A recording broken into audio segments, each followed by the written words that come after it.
Sorry. So good day. Today, myself Syed Hashim, and these are my teammates Amboji, Chetan, Rajat. Today we are going to our topic is regression. So today we are going to explain about our code. Here we have from line number 1 to 8, importing libraries like NIMF as used for the numerical operations like handling arrays. And next we have pandas pd helps in data manipulation and analysis. Here next we have visualizing the data. And next os provides function to interact with the operating system, like checking files exist or not. Next we have self-directed regression, splits the data sets into training and testing sets.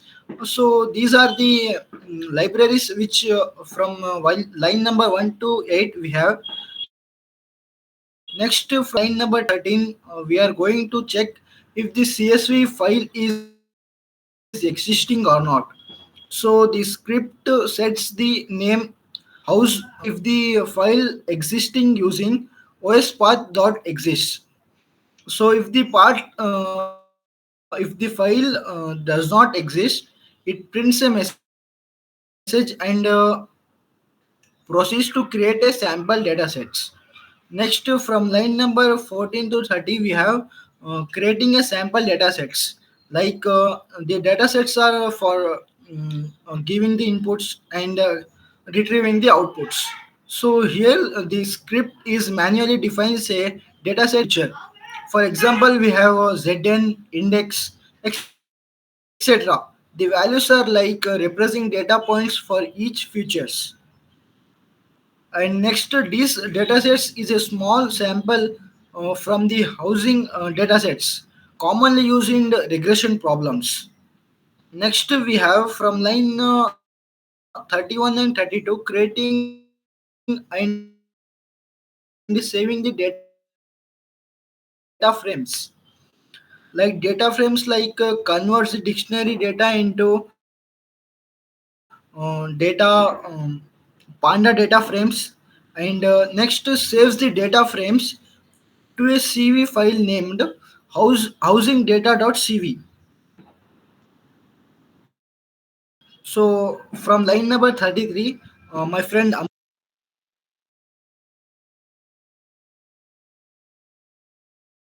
Here in line number 33, we use else statement.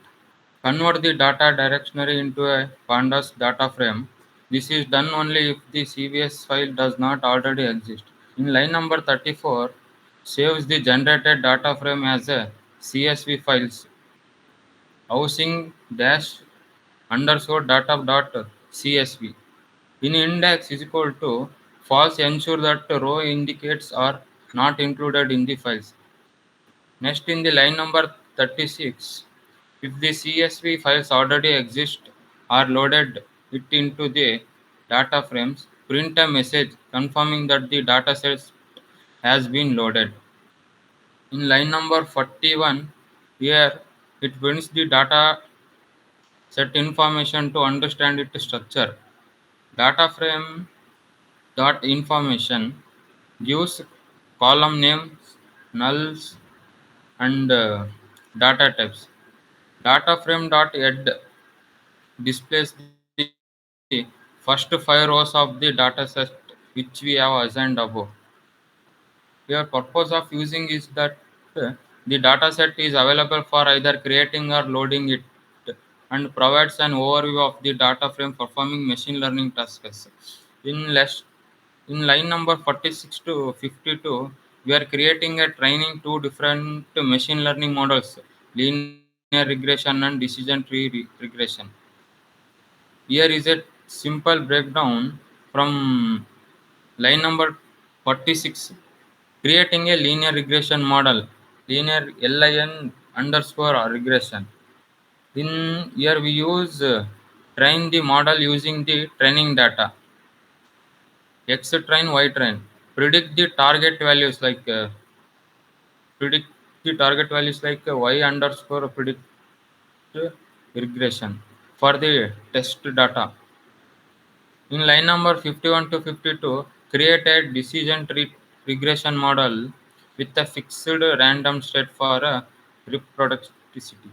Train the model using the same training data and predict the target values for the test data.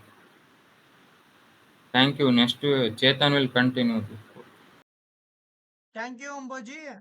In this code, calculating displaying error matrix of two different machine learning models, linear regression and decision tree regression. In this code, 54 to 57, compute the mean square error and mean absolute error for the linear regression model. In this measure how for the predictions or from the actual values. In line number 52, 54 to 57, average of the absolute differences between predictions and actual values. In line number 59 to 61, do the same calculations for the decision tree regression model.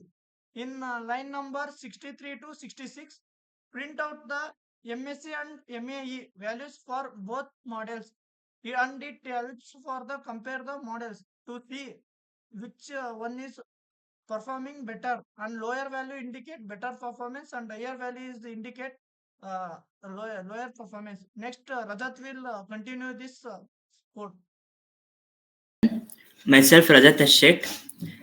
This code is responsible for visualizing the production. From 71 to 85, we can see different types of codes that gives production swaps actual values as the output of the graph. The 71th line explains that a new figure is created with size 12 inch and 5 inches tall.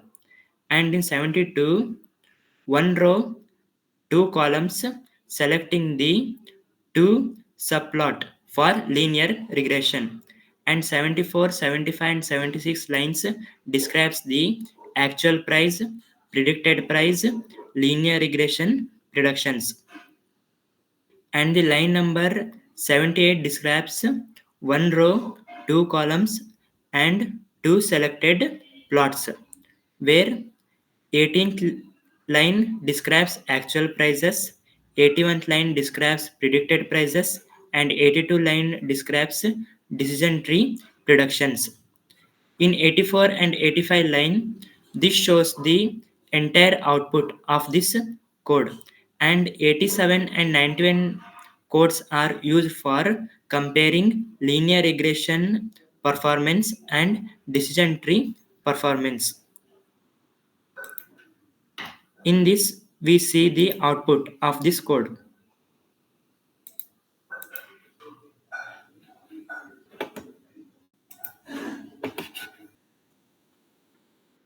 In this, we can see that sample database is saved as housing data, where data informations are given as follows. CRM stands for crime rate in the particular area, and tax rate of the particular area, and price of that house. This is the output of linear regression and decision tree regression.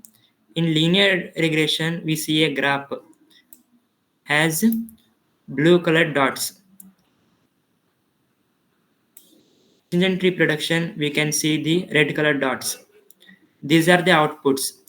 And in conclusion, we can say that decision tree performs better in this case, but it might be overfitting due to its flexibility. Thank you.